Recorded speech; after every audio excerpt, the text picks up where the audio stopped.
There is an ancient writer who mocks Christianity, and he particularly mocks Christianity in saying that, of course, Jesus did miracles because Jesus had a childhood in Egypt. And he goes, all of those Egyptians are magicians anyways. So he just learned the magic when he was a child.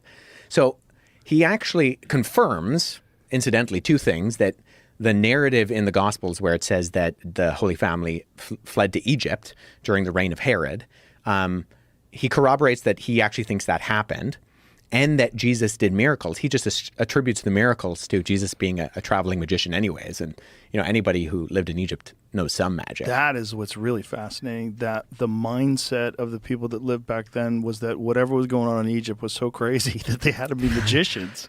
Yeah. Yeah, but everybody believed in supernatural events. Like, there's no such thing as like a secular work in the ancient world. Even Plutarch, who's one of the most famous biographers in the ancient world, he wrote 90 biographies, of which 60 still survive today. He was a priest of Apollo. So, like, he's already assuming that the gods exist, that crazy things are going to happen in the world.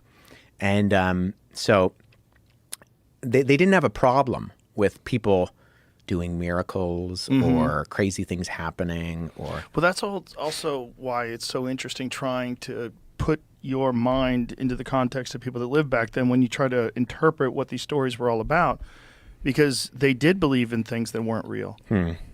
So when they talk about this thing that we're supposed to believe is real, when you have all this evidence that they believe things that aren't true, it's interesting, right? Because, like, you're now saying, yeah, but this one really was true. Right. Well, there's so many different things that they thought of and believed that weren't true. Yeah.